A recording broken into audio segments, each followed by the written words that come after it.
Good afternoon, Anthony Mandler.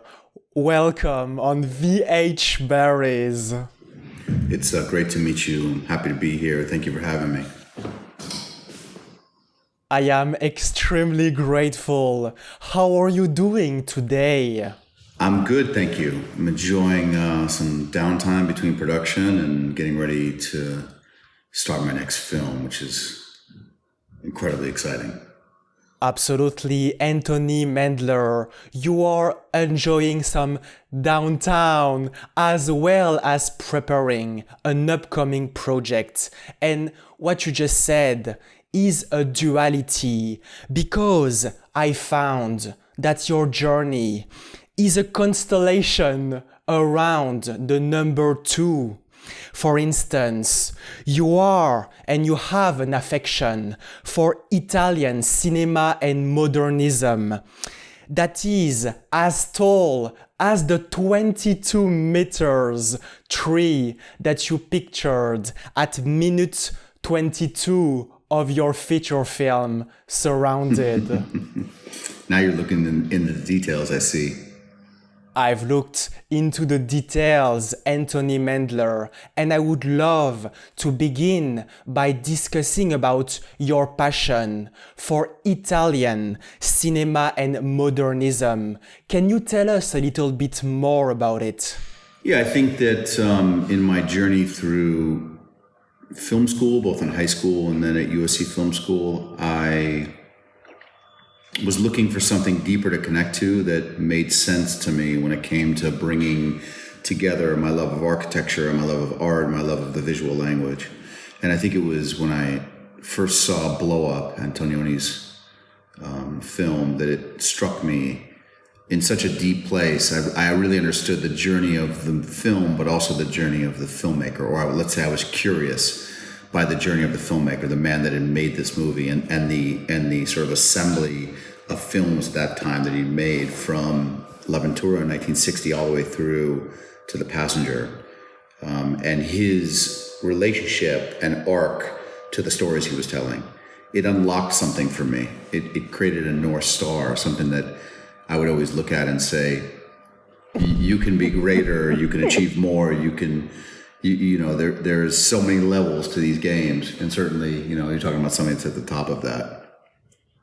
You were talking about someone at the top of that field, and you just named that feature film called Blow Up by Michelangelo Antonioni. And in definitive, you have a very close relationship with this inspiration from a European country with a long Mediterranean coastline named Italy.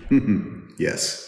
Something about, it's not my culture, it's not where I'm from, but I have been so inspired by their cinema, inspired by the storytelling that came out of, at once, the neorealism of the post-World War II era, and then as that moved into the modernism of the 60s and the sort of thought-provoking, groundbreaking cinema that was made between Fellini and Antonioni and Pasolini, having carried the torch from De Sica and Rossellini and the sort of great post-neorealism filmmakers. Italy has always been, and their film culture has always been, something very close to me and something that has inspired me all the way through to, what they're doing currently, with movies like Gomorrah. It's been pretty incredible. It is really the storied history of cinema to me. Furthermore, Anthony Mandler, this concept called modernism is a very complex one with many definitions. What is your personal meaning of modernism? Well, I think the meaning and the definition and category of a film that falls into modernism is that there is sort of two things happening. There's the outward action and the inward intention, and somewhere the film lies between the two, and the director then has the ability to subjectively interject their art into those two lines. Those two things are happening. And that becomes modernistic. Because it is not a textbook thriller or a textbook Western or a love story or a comedy. It's something that is layered with nuance and other variations, oftentimes other genres. And the combination of those things make it modern, make it modernist.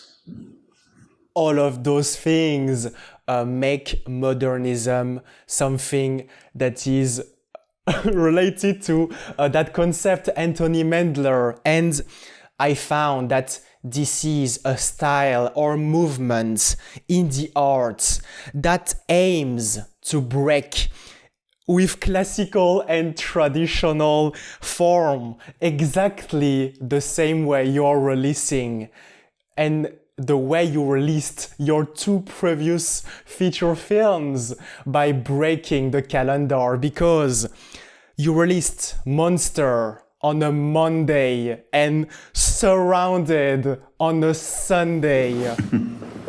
Well, we're in a new era. We're in a new era where the Friday or the Thursday or the Wednesday opening doesn't really matter anymore. What we're interested in is, what is the time frame that your audience is most vulnerable? When can you capitalize on their attention? And that's what's interesting about streaming. The drawback is that you don't get to walk into a theater and feel that pulse of light and the sound of people eating popcorn and see that strobe effect of your movie, on a 100-foot screen. But the positive is that you're able to capture an audience that is far bigger than just the people that live within 5 miles of a theater. Monster sort of exceeded about 45 million views within a year, which is a remarkable number for a movie, a $5-6 million movie. We don't celebrate those numbers anymore like we do box office, but as a filmmaker, and you think about if there's a message behind what you're doing, the ability or the advantage of and the access of 45 million people watching a movie is remarkable. It's hard to comprehend at times, To help you comprehend all of those data, Anthony Mandler, you might need to re-emerge yourself into the psychology of Sigmund Freud and Carl Gustav Jung. Can you tell us a little bit more about those additional influences? When I was in high school, I had this remarkable film teacher named Jim Hosny, who was a big influence to many people growing up in LA. And Jim would subject us high school students to Godard movies and Truffaut movies and Hitchcock films, but he would also make us read Jung and Freud. And he was the first person that really connected those psychological case studies for me into the character building and arcs of these films. That writing a great character, a psychological character, an emotional character, needs to be tethered to something more maybe than your experience in life. And being able to study people like Jung and Freud and their great minds when it came to understanding the human psyche and tying sort of their classifications of people into characters was a huge door opening for myself. Although I'm not much of a writer, the process of directing and building characters comes with an immense amount of research and understanding and really life lived. I think that, directors get better as they get older, right? I think about my ability to tap into certain emotions prior to my mother's death versus post, or prior to my children's birth versus post. My understanding of the human condition, having had my heart broken or having walked down the aisle and married my wife, is far superior to that when I hadn't experienced those things. And so I think the same is true in Freud and Jung's incredible understanding of the human condition and psyche as you build characters, Absolutely, Anthony Mandler. And in definitive, this teacher called Jim Hosny taught you that being a filmmaker is about living life. Yeah, I think that what I learned from Jim was that the opportunity of being a director was boundless, and the messaging and the opportunity of making a film was endless. I remember being 15 years old in a film class, and he was describing the significance of a red bandana and what it meant to the character as it related to a political movement at that time, and how the character's arm being raised with a bandana was a symbol that related to a march of workers 100 years earlier. I couldn't believe all of those details were real, and that the director had actually created all of them. And I was fascinated by the fact that there could be so much layering and nuance in filmmaking. And so I realized at a very young age that in order to be a great storyteller, you had to have lived a great life, and that I started to seek out journey and seek out danger and seek out experience and seek out things that were beyond what my parents gave me, as a sort of, kid from LA. And I think, I will always stand by those decisions because it's made me the storyteller that I am. You will always stand by those decisions, Anthony Mandler, and danger and experiences, where two concepts you were surrounded by. And I would love to discuss about that feature film or that verb in particular. Can you tell us a little bit more about this piece of art? It's interesting that you immediately focus in on the title. I've spoken a lot about the sort of double or triple entendre of the meaning of the title, right? It's for a black woman hiding as a man in the Old West. I think that the significance of that title is so overlooked at times, but also poignant, right? Where does safety come from? The safety of being surrounded by people you trust or people you distrust. How does that set the tone? Also, the concept of being surrounded by emptiness and by vastness. Does that feel inspiring? Does that feel safe? Or does that feel dangerous for someone like her? And then the immediacy of who she's surrounded by. So the title really has a lot of layer to it. And it was, on one hand, it felt like too simple. But as we dug deeper and as we made the film, we realized the title was perfect. And it really related to the feeling that we wanted people to evoke, that even in vastness, even in emptiness, even in the potential for peace is this great realization of trauma and fear and danger. Surrounded is a take on a classical Western, but done through a very unique perspective in POV, and it's that of a black woman hiding as a man. It's told in about 24 hours of her life during a very traumatic stagecoach ride that turns into a very violent robbery and then a stalemate with her and the Old West's most notorious outlaw. So it's a real tour de force, in my opinion, for Letitia Wright, who's the star. Her co-star is Jamie Bell, you might remember him from Billy Elliot when he was young. He's been in hundreds of films and is a remarkable actor. And it is the last performance of my very good friend Michael K. Williams, who left us a couple years ago, tragically. And I'm incredibly proud to have directed him in this film and let it stand as his last performance. This title, Surrounded, as you just mentioned, is a tour de force because it perfectly embodies the story and the storyline of that character called Mo Washington, because she is surrounded by that 22 meters tree that we are discovering at the minute 22 of the movie. Yes. You appreciate that. You appreciate the nuance, the fine details. I would love to know more about this extraordinary piece of decor. Where did this tree came from? Well,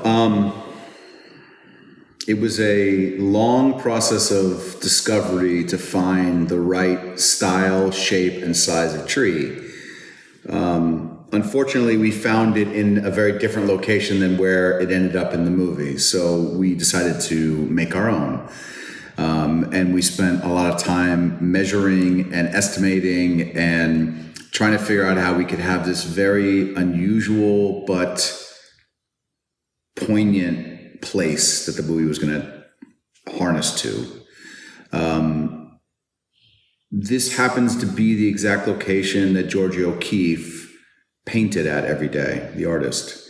So it's a remarkably beloved and preserved site that does not allow filming. We just happened to get very lucky because it was at the end of COVID and they allowed us to shoot there because there had been so little tourism. But this is the backdrop, the painted valley that you see in so many of her paintings. So we placed this beautiful, poetic 22-meter tree right at the spot where she used to stand and paint. So, yes. Absolutely, Anthony Mandler. And this is very funny to hear your voice using that adjective of 22 meters because I personally don't know exactly the height of it, but it served my metaphor. Yes, I'm going with your metaphor. So I'm continuing on with your choice of words. Furthermore, Anthony Mandler, this story of the Mo Washington story is taking place in a very special context at the year 1870 in the location called the Brushwood Gulch in New Mexico. Can you tell us a little bit more about this historical and geopolitical context? Well, it's a made-up city in it, but not in a made-up time, obviously. The significance of being just after the end of the war and the emancipation is that someone like Mo Washington would be considered a free woman or man. The freedom bought you a certain level of comfort, but really not much because there was no way for a free black man or woman to earn real money except sharecropping, which was essentially like going back into slavery again. Our character posed as a man in order to fight in the army, which was a way that she could earn better wages, enough to save up to buy what becomes a gold claim. And the movie centers around her taking this stagecoach a couple states over to claim that gold claim. And that gold claim represented the potential of owning something that could support not only her, but her family and friends. So in a way, it becomes a reclamation story and an origin story of something that a wrong we're trying to right. The catch of the film is the destiny of her and what you would think would be her complete opposite, ending up, sort of tied to a tree, guarding one another, and how their character interaction evolves when two people that share almost nothing realize that they share almost everything. Absolutely, Anthony Mandler, this tree is turning this feature film Surrounded as one of the best movies of this year.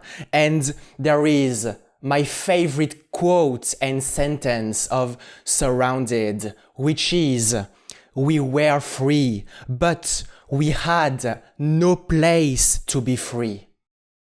Yeah, it's an amazing one, that quote. And I think it really gets to the heart of what the post-Civil War emancipation was for Black Americans, post-slavery Black men and women, on just this sense of, okay, now what? How do we establish business? How do we establish family? How do we establish land? How do we defend it? When although the laws changed, the cultural sentiment and the personal sentiment of most states in the South had not changed. And therefore, it still was very dangerous to be a Black man or a woman, almost impossible. to survive and to, feel safe. Very, very, very significant sort of detail in the script. It was very detailed. In the script, as you just mentioned, Anthony Mandler. And there are two people who wrote that script and that story. I am talking about Andrew Pagana and Justin Thomas. Can you tell us a little bit more about this very powerful and special collaboration? Yes. So Justin was not involved in the rewrite of the script. He wrote on the original script. Andy and I did several drafts together to bring the script to the form that the movie was based on. Andy is an incredibly collaborative, creative guy who loves the word and loves to listen to people speak. I think my role was to bring a little more action and some more context to it. In fact, the original script was not about Mel Washington. It was about a young white doctor and an aging outlaw. And I sort of had found the Cathay Williams story and brought that element to it, which was, the race card and the woman hiding as a man in the Old West. And then we lowered the age of our outlaws, so it became really about two people finding the similarities within one another, even if they shared these great, distances and differences. In addition to that very special collaboration with those two writers, there is also a very particular aspect of directing that feature film called Surrounded, which is directing some horses, but more importantly, directing some clouds. Directing horses and directing clouds, is that what you said? Well, they don't call it the Old West for no reason. New Mexico is really like the home of the Western, where John Ford worked and Clint Eastwood worked. It's a remarkable place, and the visual landscape is a feast for the eyes, but not easy to capture. You'd think you could just point a camera anywhere and it looks great.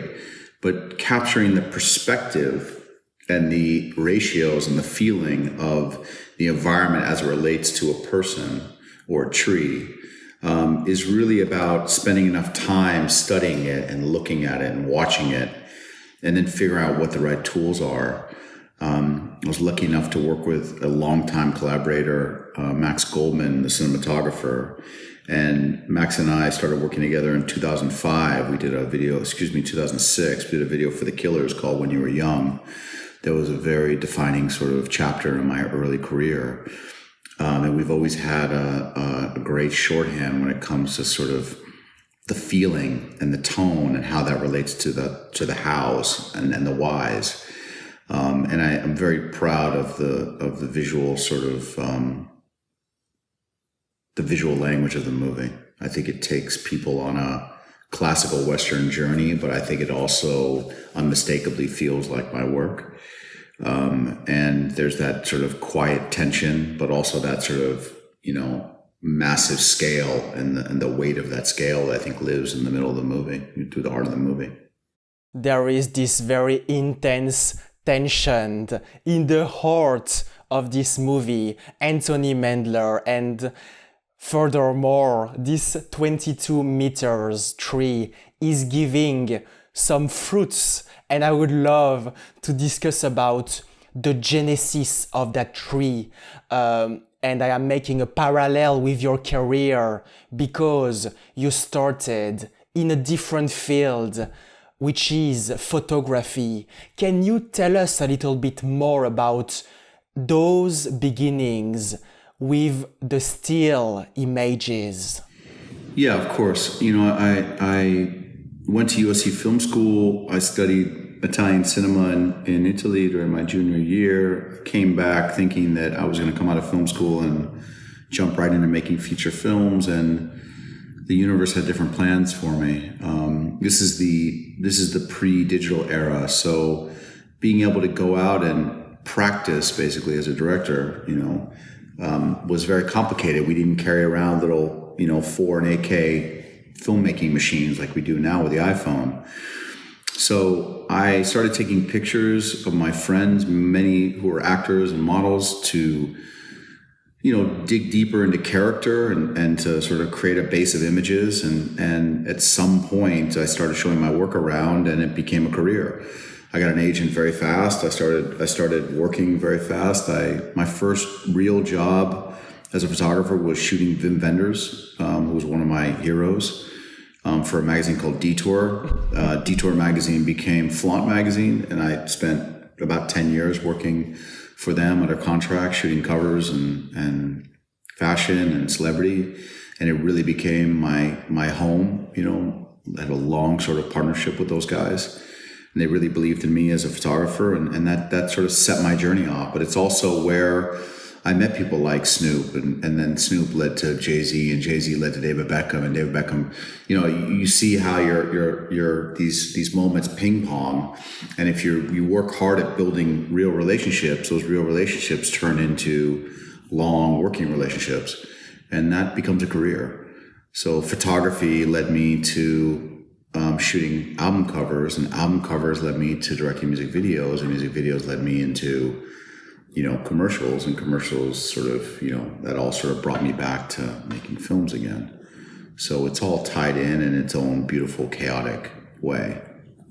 It's all tied in a chaotic ways because you're multiplying multiples layers. And in conclusion, Anthony Mandler, what pieces of advice would you give to filmmakers? Because, as you just mentioned, you started directing your first feature, and I am talking about the long format, very, as you just said, late in your life. So what is your message? Well, hopefully not too late. I made my first feature at 43. I had my first deal to make a movie at 23, so it was only 20 years later.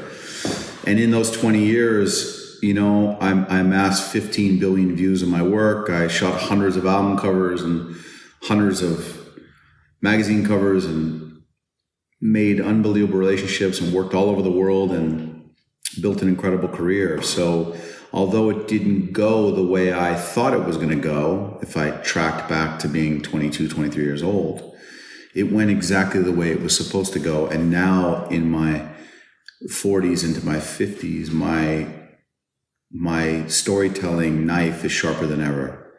And who I am today as a man, as a father, as a husband, as a filmmaker, as an artist, as a successful, communicator of the arts far exceeds who I was in my 20s, which is natural. So I think oftentimes we have this expectation that things are just going to happen. And truthfully, everybody's got their journey. The best thing I can tell you to do is embrace your journey, embrace your mistakes, embrace the process, and just follow the water and the mud as it goes, because you never know where it's going to take you. It only stops when you give up. That I can tell you is for sure. It only stops when you give up. And Anthony Mandler, I am looking forward to see your third feature film with that sharper directing eyes than ever before. Yes. Thank you very much. And also, I hope that your feature film will rhyme with the specific day it will be released on. I'm sure you'll be paying attention, Victor, to all the little subjective nuances. Yes. Thank you for having me. It was wonderful talking to you.